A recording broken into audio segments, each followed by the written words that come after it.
Welcome, clinicians. In this explainer from Australian Dizziness Clinics, we're going to dive deep, way beyond the textbook, to look at the incredible computations the brain is running every second just to keep our world stable. Today, we are unlocking one of the cerebellum's biggest secrets.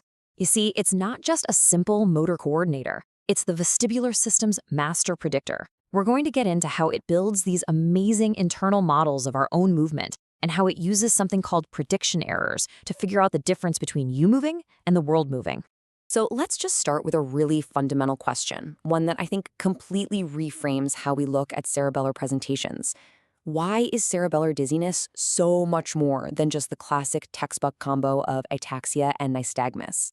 Well, the answer is all about a huge shift in our perspective.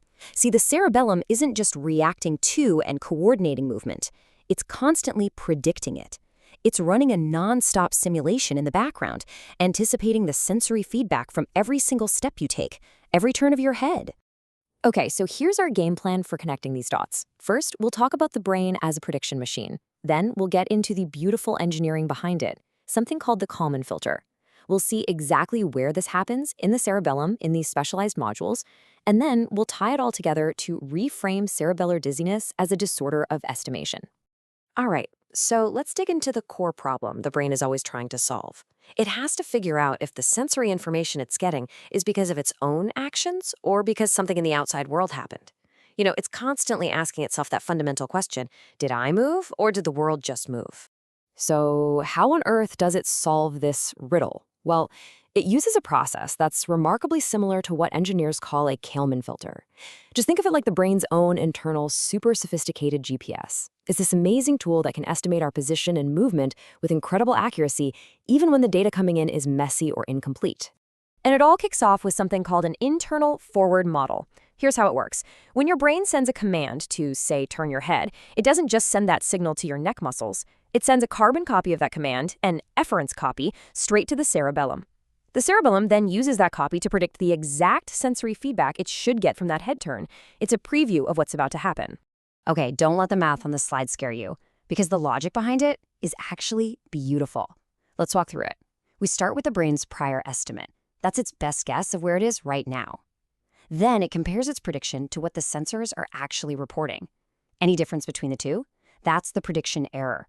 And here's the magic trick. That error isn't just tacked on. It's multiplied by the Kalman gain, which is basically a trust dial. It tells the brain how much to listen to that new information before creating its new, updated estimate of reality. And this is where it gets really clever. In good light, on solid ground, your senses are super reliable. The brain trusts them. So it cranks up that Kalman gain, that trust dial is high, and the prediction error strongly updates the internal model. But that same person in the dark or on a sandy beach, and suddenly sensor reliability plummets. So what does the brain do? It turns the Kalman gain down, trusting its own internal prediction more and the noisy data from the outside world less. So you've got this essential three-step loop, running thousands of times a second. Step 1, predict the sensory feedback. Step 2, measure the actual sensory feedback. And step 3, compare the two, find the error, and use that error to update and constantly refine the brain's internal map of its place in the world. Predict, measure, update, over and over again.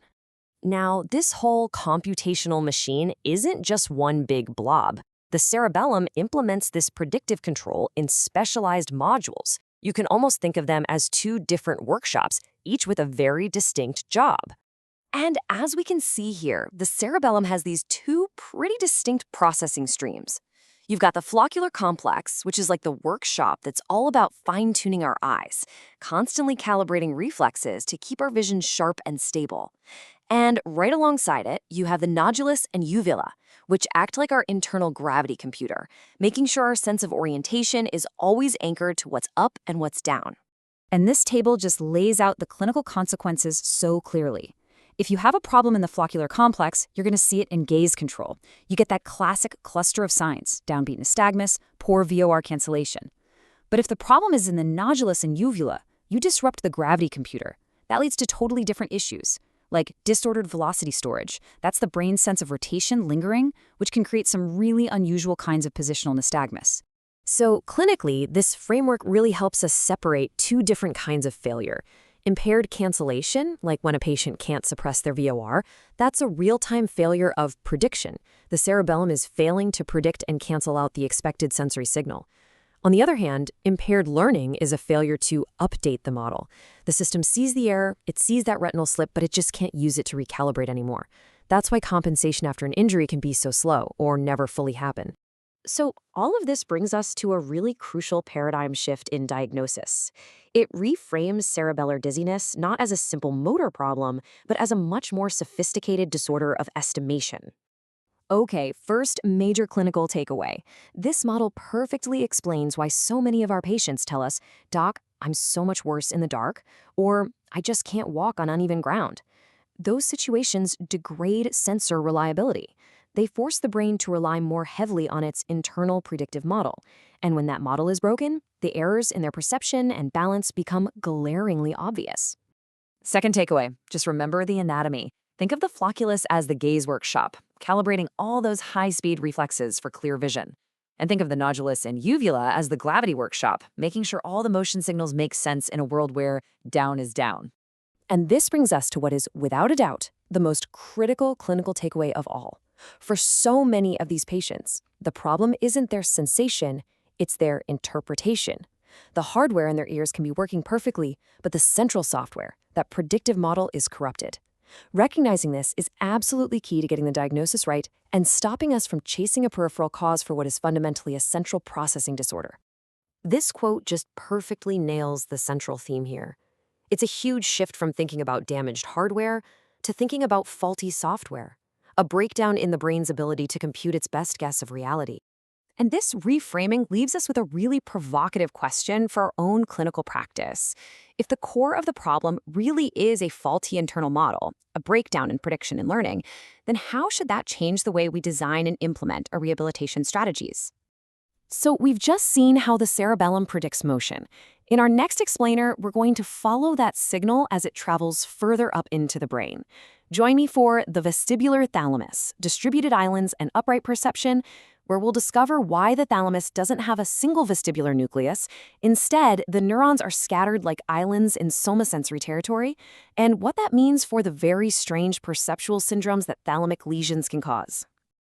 Thank you so much for listening to this series. To explore more topics on dizziness, vertigo, and imbalance, and to get access to some great clinician and patient resources, please visit AustralianDizzyListClinics.com. And of course, please subscribe and leave a rating.